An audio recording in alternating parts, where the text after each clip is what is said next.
Fala, nação rubro-negra! Tá no ar mais uma edição do Fla Show, o canal que é a cara do torcedor apaixonado pelo Mengão. Amanhã, jogo decisivo pela Libertadores, já que no Rio de Janeiro o rubro-negro tá recebendo a taça do Mundial de Clubes.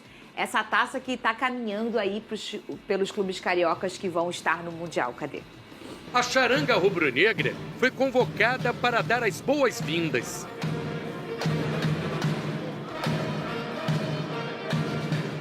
A estrela do evento estava lá, brilhando no Museu do Flamengo. O troféu da Copa do Mundo de Clubes da FIFA é exposto por todos os times que vão participar da competição. Além do Flamengo, Palmeiras, Botafogo e Fluminense são os outros brasileiros no torneio que começa em junho nos Estados Unidos. O troféu é banhado a ouro de 24 quilates e a grande novidade é esse formato que lembra um prato e a ideia é simbolizar o caráter global da competição. Claro que os rubro-negros querem que ele fique aqui em definitivo a partir do meio do ano. Oxalá ele fique esses 2 dias do tour e que ele volte para cá definitivamente após o Mundial. Para o caso de clubes da América do Sul, como os brasileiros que vão participar, uma enorme oportunidade de aparecerem para o mundo, para além das fronteiras do Brasil. Nós estamos animados, como todos os outros clubes brasileiros e como todos que vão participar. Eu tenho certeza que vai ser um sucesso e nós vamos tirar muitos aprendizados desse primeiro torneio mundial de clubes. O troféu foi exposto ao lado do espaço dedicado ao título mundial que o Flamengo conquistou em 1981. O ex-atacante Nunes era um dos destaques daquele time liderado por Zico. De mundial eu entendo, né? Pode ter certeza. Me preparei muito para o Mundial e agora estou conhecendo o troféu do próximo Mundial nos Estados Unidos.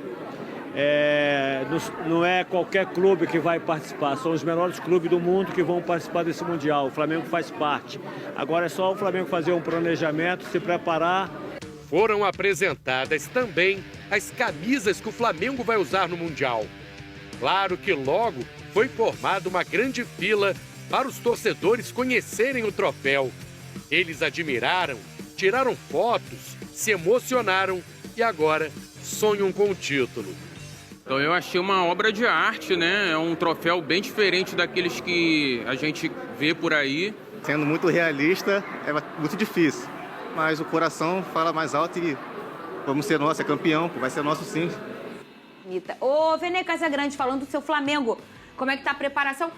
Antes de falar dessa preparação, vamos falar da lista de questões clínicas dos relacionados e dos lesionados do Flamengo? Elas já estão divulgadas pelo Flamengo, né? Há pouco o Flamengo divulgou uma nota oficial dizendo que o Varela, que havia tomado um pisão no pé no último jogo, no jogo contra o Cruzeiro, tá tudo bem com ele está relacionado, mas aí o Flamengo tem 2 desfalques para esse duelo extremamente importante diante do Central Córdoba na Argentina. Everton Cebolinha, novamente com problema físico, desfalque, e o Gonzalo Plata, que havia sido desfalque contra o Cruzeiro por conta de um edema ósseo, continua como desfalque, não viaja. Então o Flamengo, Felipe Luiz ganhou 2 baixas aí de última hora, Cebolinha e Gonzalo Plata, que eu considero jogadores importantes, tendo visto que Cebolinha vem sendo titular, e o Gonzalo Plata é uma peça extremamente importante no estilo de jogo do técnico Felipe Luiz. O Varela, querendo ou não, uma boa notícia também, porque assim, a gente não sabe o que pode acontecer com o Wesley durante o jogo. Se o Wesley, enfim, sentir algo, bate na madeira aí, mas é possível, não estamos falando nenhuma loucura. E o Varela é um jogador importante, toda vez que ele é acionado, ele está indo muito bem com o Felipe Luiz. Então essa é a lista de relacionados do Flamengo. Uma boa notícia, já que a gente está falando de boletim médico, o Vinha, o lateral esquerdo, está muito próximo de ficar à disposição do técnico Felipe Luiz. O Departamento Médico do Flamengo acredita que no fim desse mês ele já fica à disposição. Quanto tempo ele ficou fora, Vinha? Ele se machucou junto com o Pedro, lembra? Bastante tempo, né? Só que o caso dele foi pior, porque ele teve 2 problemas, não foi apenas no joelho. Então ele está se recuperando muito bem. E a boa notícia está aqui, né? O menino Joshua está na lista de relacionados em Pedrosa. Ele estava também contra o Cruzeiro. Desculpa, ele eu sei. Eu até comentei ontem aqui. Ele estava contra o Cruzeiro, mas é isso. Comenta aí, Pedrosa. Não, que eu acho que, por exemplo, ele tinha feito gol. Então ele ganhou moral. Sim. Entre colocar o Bruno Henrique, que está vindo de uma fase terrível, e o Michael... Você falou, verdade. Eu daria oportunidade para o Joshua. Você acha que ele está na frente, ô Vene, hoje, do Bruno Henrique? Não. Na cabeça do Felipe Luiz, não. E na sua? Aí, é uma pergunta difícil. Acho que depende muito do jogo. Depende muito do jogo. Porque o meu medo é o seguinte, a gente colocar uma responsabilidade muito grande em cima desse jogador porque ele fez um gol da vitória. O meu receio é esse. Talvez não. Te respondendo assim, não vou ficar em cima do muro, não. Eu mantenho o Bruno Henrique, a escolha do Bruno Henrique. O que eu não manteria é a escolha do Michael.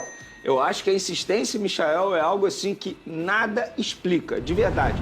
O Michael não vem justificando em campo essa insistência do Felipe Luiz em colocá-lo. Eu acho que ele poderia ter utilizado o Luiz Araújo antes de colocar o Michael e até mesmo o Bruno Henrique. O Matheus Gonçalves. Matheus Gonçalves também que tem pouca Só chance. que o Matheus Gonçalves eu até entendo porque ele é coerente. Questão de posicionamento. Ele explica por que ele não utiliza o Matheus Gonçalves. Já no caso do Michael, Luiz Araújo e Bruno Henrique, eu não acho, assim, nada coerente a escolha na insistência do Michael. Para você, nessa ordem aí, na sua opinião, Pedrosa, o Vene já deu a opinião dele. Você acha que o Joshua está na frente hoje do Bruno Henrique na escolha? Vamos imaginar um cenário em que o menino tá tranquilo. Sim. Tá? Porque o Felipe Luiz é um cara super especialista em base, conhece todos esses meninos, foi campeão mundial na base do Botafogo. Vamos entender que ele fez a leitura com a experiência que ele tem, que o menino tá tranquilo, que ele não tá... Porque às vezes o menino fica mais pressionado, né? O menino tá tranquilo. Você escolheria ele na frente, assim? Se a gente for levar em consideração a meritocracia dos últimos jogos, é Luiz Araújo, Juninho, Matheus Gonçalves, Joshua, todos eles, pra mim, estão na frente do Bruno Henrique e do Michael. Ah, pô, o Bruno Henrique é ídolo e o Michael também é um jogador que custa muito. Tudo bem, mas vamos falar de meritocracia? O Bruno Henrique não tá merecendo receber as oportunidades e nem o Michael. Eu acho que outros jogadores que são qualificadíssimos deveriam receber outra oportunidade. Até porque, se a gente for olhar o jogo contra o Cruzeiro, por exemplo, o Flamengo não subiu de rendimento após as substituições, muito pelo contrário. O Cruzeiro dominou o segundo tempo. Então, por que não dar uma chance para esses jogadores? Agora, porra, o jogo aí do Flamengo e Central Córdoba, gente, é o jogo decisivo pro Flamengo. Sim. Aí você não vai botar o Bruno Henrique, que é estrelado? É. É o tipo de jogador que nesse tipo de jogo ele aparece. Ele é protagonista, ele não se esconde. Porém, se a gente for falar de meritocracia, bola jogada, o Bruno Henrique e o Michael, no meu Flamengo, teoricamente, iriam pro final da Eu fila. acho que vocês não ouviram, que vocês não me consertaram. Mas me falaram que eu falei que o Felipe Luiz foi campeão na base do Botafogo. Desculpa, gente. Não, a força Flamengo. mas é a Eu força confesso que eu não... Eu não ouvi também eu nem falar eu também. isso. Muito bem. É isso. Vene Casagrande, se você tivesse hoje que escalar esse Flamengo, o Flamengo já entendeu como vem o Central Córdoba, né? Foi a pedra do sapato do Flamengo.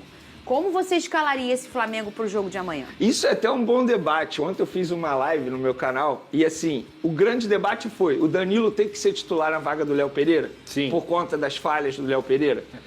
E eu vou lá, eu vou dar a minha opinião. Eu escalaria o seguinte: Rossi, Wesley, Léo Ortiz. Para esse jogo contra o Central Córdoba, eu manteria o Léo Pereira. Sim. E eu vou justificar o porquê. Aí botaria o Alexandre na lateral esquerda. Meio de campo seria De La Cruz, Pulgar, Gerson, Arrascaeta, já que não tem o Cebolinha e não tem o Michael, eu não colocaria o Michael, iniciaria com o Bruno Henrique no ataque o Pedro. Seria o meu time. E por que você colocaria o Léo Pereira? Porque se eu tirar o Léo Pereira no jogo seguinte de um jogo horrível do Léo Pereira, eu acho que você queima demais esse jogador, tira confiança demais desse jogador. E o Léo Pereira, ele não vem fazendo partidas terríveis. Ele fez uma partida terrível contra o Cruzeiro. Mas ele não vem de uma sequência terrível. Então eu daria mais um voto de confiança ao Léo Pereira. Pensaria como gestor de grupo, entende? Como não na cabeça apenas de um treinador. E assim, não acho que o Léo Pereira vai fazer um jogo horrível novamente, tal como ele fez diante do Cruzeiro. E assim, é muito... E nem acho que ele vai ser muito acionado nesse jogo também, não. Eu acho muito cruel o cara falhar uma vez e ser posto no banco, assim. Eu acho muito cruel. E o torcedor precisa entender que não são peças de xadrez que você pega do tabuleiro e coloca e arrasta para frente e para trás. Não é. Não são. São pessoas que precisam ter um mental forte para conseguir desempenhar. Você pode ser uma máquina, uma qualidade, 1 contra 1, tudo. Mas se você não tiver com a cabeça boa, você não vai desempenhar. E você destrói o mental do jogador quando ele falha num jogo, no jogo seguinte você coloca ele no banco. Não sei, não. Não sabe, Pedrosa? Eu tô com o Vene, eu não colocaria ele no banco agora. Não, eu acho Por essa preservação mental. Assim. O mental do atleta tem que estar preparado, inclusive, para ele entender que ele não tem vaga cativa no time. Qual o jogador do Flamengo que tem vaga cativa nesse time titular? Arrascaeta, Gerson. Léo Ortiz. Léo Ortiz, Wesley. Rossi. Rossi. Metade. Tá bom. A Não, outra nem metade não metade, tem. nem metade. Quantas vezes o ataque do Flamengo foi trocado durante essa temporada? Várias vezes. Várias. Então, assim, a gente tá falando do Danilo, tá, gente? Não é o fulaninho da esquina que vai entrar, é o Danilo. E aí, eu vou falar isso aqui sem levar em consideração as falas do Léo Pereira. O Danilo é um jogador bem melhor do que o Léo Pereira. Sim. Ponto. É por isso que ele tem que jogar. Não, eu acho o Danilo... Ele me convenceu. Eu acho o Ele te Danilo convenceu? técnica... Não, porque me assim, convenceu. eu penso muito na cabeça como gestor e eu tenho medo de como o grupo reagiria a uma decisão dessa. Entende? Assim, Ué, tô mas me não é a colocando- primeira vez que ele falha, inclusive. Não é. Ele falhou contra o Central Córdoba. Ele falhou também É. contra o Fluminense. É. As 3 Então, ele vezes tá que o falando de Felipe 3 Luiz vezes. perdeu. Só que, beleza, há 5 dias o Felipe Luiz estava dizendo que o Léo Pereira era o melhor zagueiro do futebol brasileiro. Aí depois de uma falha ele vai lá e tira o zagueiro. Verdade. Cara, ele vai dar um tiro no Gente, pé eu tô sem dele. personalidade hoje. Ele vai Cada hora eu Mas olha só, Ele tem que, ó, esse discurso dele, eu entendo até o discurso do Felipe Luiz muitas vezes que ele faz pra proteger o grupo dele. É verdade. Tá? mas ele disse publicamente isso, Pedro. Eu vou te Então, Se no falar, dia seguinte... ele tem que rever essa situação. Eu concordo. Porque, assim, Inclusive, ele defende demais o Michel. É um Exato. absurdo o que ele faz. O grupo defende, todo, ele né? defende o Michel incessantemente. Ele fala que o Flamengo jogou de igual para igual quando não jogou de igual para igual, que foi contra o Cruzeiro. Ele fala que a torcida pode acompanhar ou não pode acompanhar. Ele fala que o Léo Pereira é o melhor zagueiro do Brasil. Peraí. Sabe o que ele parece? Eu adoro o Felipe Luiz. Reclamou Tá? da logística publicamente, É. internamente. Eu pediu adoro o desculpa. Felipe Luiz, mas ele tem que melhorar ele. Agora eu esse vou fazer discurso aí, cara. uma comparação aqui. Vocês não são mães, não sabem, mas existe uma coisa no maternidade que é o grupo das mães. Ah, é? Na escola, Aí tem sempre uma mãe que o filho dela nunca errou. O moleque é É a atazanado, máquina. quebra a sala, morde o amigo, mas o filho dela, o meu filho, não. Ela protege o filho de um jeito, o filho dela fala inglês, francês, espanhol, mas não fala nem o português Legal, no ainda. grupo Que tem que você 2 já tem mãe assim? Eu não tenho grupo de mães, Ah, tá. porque eu não gosto muito. Muito Mas bem. eu sei que acontece isso, Vene Casagrande. Pois é. É o Felipe Luiz com os seus filhos. Ele protege, ele tá protege, certo. é uma coisa maternal. Mas... Não, beleza, proteger é uma coisa. Ele virar na coletiva e falar, não, eu gostei do Michel porque ele fez tudo que eu pedi. Gente, O o maior Felipe problema- Luiz não pede pra ele perder um gol da Não, forma que não, ele perdeu. não, é- Então, assim, não dá pra ele E é dizer momento, né? O maior Escolheu. problema do técnico é quando ele distorce a realidade. Ele não pode distorcer a realidade, que é falar que o Flamengo jogou de igual para igual com o Cruzeiro, que é proteger o Michael. Ele tem que ser honesto, cara. Ele tem que falar, cara, realmente o Michel não tá jogando da forma como a gente achou que ele poderia jogar, mas é um jogador que eu gosto muito, que faz tudo que eu peço e tudo mais, e segue a vida. Inclusive, isso é informação, que eu já trouxe essas informações lá nas redes sociais, o Flamengo entende que precisa contratar atacantes de ponta. Porque os atacantes de ponta que hoje estão à disposição não têm o perfil e características que o Felipe Luiz Sim. deseja. Então ainda quer de mercado. velocidade e explosão. Exatamente. Além de Jorginho, o Flamengo quer contratar 2 atacantes de ponta e um meia, E o Jorginho, camisa 10. Renê? Jorginho tá certo, tá tudo certo. Tá fechado. Então, 2 atacantes de ponta. Além do Jorginho, 2 atacantes de ponta com habilidade, com explosão.